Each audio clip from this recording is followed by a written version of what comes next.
Hello everybody, it's the Duchess of Monty Shit Show.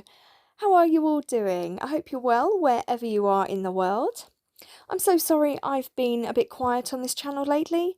As many of you will know, I recently started a new round of immunosuppressive chemotherapy, and it's taken me a couple of weeks, unfortunately, to get over the initial sickness and tiredness, but I'm feeling a lot stronger and hopefully I can go back to making regular videos soon. In addition to that, my eldest son is doing 6 weeks of final exams at school, and so I'm helping him through that as best I can. So there really hasn't been a lot of time for Dutchassing, but hopefully that will change in the next few weeks. If you're new to the channel, a huge welcome and thank you for subscribing. If you're listening to this but haven't yet subscribed, please do. It's absolutely free. Please like, share and subscribe so we can help this channel to grow even bigger. And thank you to all my subscribers who have stayed with me. I really do appreciate your support, especially while I've been so poorly lately. I really couldn't do this channel without you. So a huge thank you to you all. Now, I thought I'd do something a little bit different. When I was really poorly the other day, I put pen to paper, as I often do when I'm feeling a bit poorly, and I came up with a poem about the Sharkles. I will read it to you. I hope you enjoy it. It doesn't always rhyme, it's not perfect, but hopefully it will give you a bit of a giggle. Take care and I'll speak to you soon. 'Twas 4 years ago and 2 days, on a fine sunny noon in May. The world did view one become two in a £32 million display. Spectacle. Prince Henry of Wales, not the brightest of males, waited for his bride to show. Thousands watched proudly, racists all cheering loudly, whilst the homeless of Windsor were forced to go. Rachel arrived without her ma, who rumour has it was kicked out of the car. As she stepped out, she gave the valet a clout, and with this she really set the bar. With a sly, furtive smile, she floated up the aisle, with Charlie joining part way, knowing that in a few minutes more she'd be walking out the door, a new Duchess on display. The wedding went by in a hurry, the highlight being Bishop Michael Curry, whose dramatic address didn't much impress, from Glasgow all the way down to Surrey. Beatrice was confused, Zara bemused, Catherine and William tried hard not to titter. Charles and Camilla had to stifle their snorts, and the Queen was not amused, but looked bitter. Once that ring was on her finger, Rachel's plotting was well underway. Oprah was keen and on the scene to help her put the royals through the ringer. After 4 months of marriage and fame, the Dumbartons finally came to Sussex for the day. Here a few hours they stayed, and with babies they played, and then poof, gone, never to be seen again. Rachel thought shit as reality hit, realising this was now her life. There was actual work to do, like opening a fete or two, instead of being a kept wife. And as October progressed, Rachel and Henry confessed that a special delivery was on board, and the next day they flew a long way away to Aussieland. It's the best. Around Australasia they toured, but Rachel quickly got bored and needed some controversy. So the feckin' minx threw hot drinks at someone at the House of Admiralty. Rachel's bump went up and Rachel's bump went down, until May finally came around, and Archie appeared on the scene. From the start, all the drama from his papa and mama has blighted the poor little ween. In the first month of 20, the Dumbartons had plenty, so they decided to move abroad. To Canada they fled, wanting to paint the town red, whilst remained joined to the royal cord. They wanted all the perks without doing the work, and wanted security for free. Queenie said no. If you want to, just go, but stop behaving like jerks.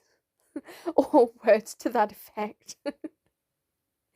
They didn't like her tone, so they started to moan about Queenie and other royals in the press. Then to LA they went, and a few million they spent on a brand new Monty Shit Show address. Privacy they sought, so why they bought an $11 million mansion is odd. But at least away from us they got the briefcase girl and her husband, the ungrateful little sods. Finding Freedom was next, a bloody boring text, penned by Scooby and his lackey. Chapter 3 is all about Rachel having a wee. Oh my God, how tacky! Soon after, a backgrid photo shoot was done, of Henry and Rachel remembering the dead. They trampled the graves of the selfless brave. Those two are really not right in the head. Then came their attack. Boom! Sniping at everyone who'd had their back. To Oprah they snitched, and they whined and they bitched about someone who questioned if Archie would be black. Yeah, still waiting for the proof on that one, guys.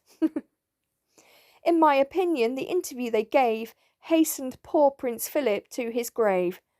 They did not care, or worry, or even say sorry, because at least it got them the attention they craved. Around 17 porkies they spewed, as millions viewed the dumbasses in the chicken coop. The internet was on fire, trying to wade through the mire and debunk all their poop. The English are racists, they fibbed, and other lies they ad-libbed, knowing full well that's not true. Yeah, thanks for that, you treacherous twats. Now the world thinks we're poo. After a delay, Queenie came out to say one of the greatest lines ever to date. Recollections may vary, she told. This crap is getting old, so hush your gums and stop the hate. Well, she didn't really say that, but perhaps she should have. Still, on and on they went and continued to vent against the UK and all its minions. The more they raged, the more campaigns they waged to silence us of our opinions. Netflix and Spotify deals were done, and along came podcast episode number 1, a 25-minute festive treat which they hailed a successful feat. But then that was it. Poof! Gone.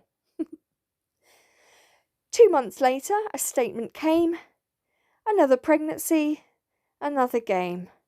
Spot the bump, it's high, it's low. Honest to God, Rachel, no, no, no. A few weeks later, Lily was here. Hurrah! With the family complete, I hoped they'd disappear. No such luck, they stuck around, still emitting that grating sound of woke word salad and waffle speak. Oh, get lost, darlings, you're past your peak. 4 days after Lily came the bench. A beautiful piece, wonderfully droll.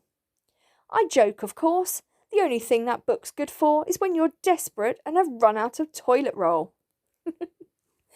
40 by 40 was the next thing to come off the shelf.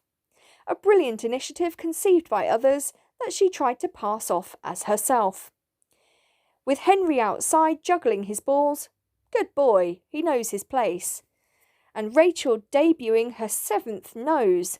Girl, stop messing with your face.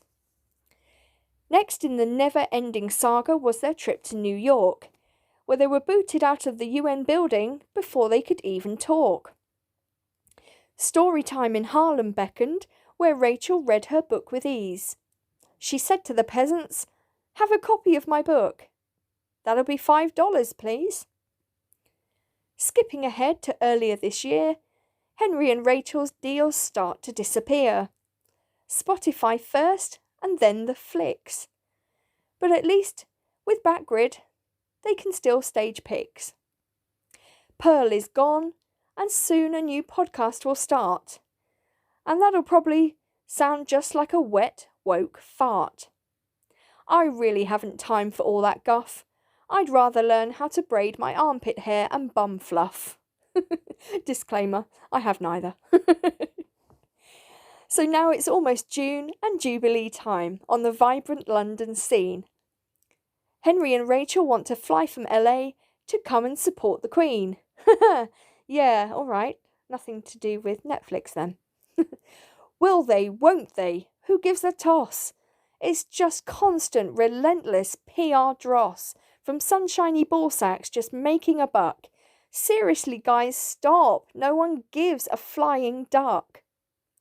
It remains to be seen if they do actually attend, and if any bridges they try to mend. Well, I, for one, no longer care for Mrs. Dumbass and the spare. The United Kingdom is a wonderful island, diverse and multicultural to the sky. You upset Queen, you upset all. Racist, my ass. Nice try. We don't take kindly to one of our own sticking the knife in our backs and continually twisting it again and again. Where are the morals you lack? Our loyalty lies with Queen and country, with Charles, Camilla, Catherine, William too. We really don't have the time or patience to deal with idiots like you. You're underworked, overpaid, beastly little jerks who have no idea what it means to be or raise a family. Go do some work. Your bridges here are burned. Your time is up. You really are the pits. You unimaginable, egotistical prats. So long, farewell, auf Wiedersehen, gits. And so on the 4th of June, our great nation will be a-singing. But watch out for any low-flying tomatoes that might your way come winging. Another disclaimer, British don't throw tomatoes, it's just a phrase. The end.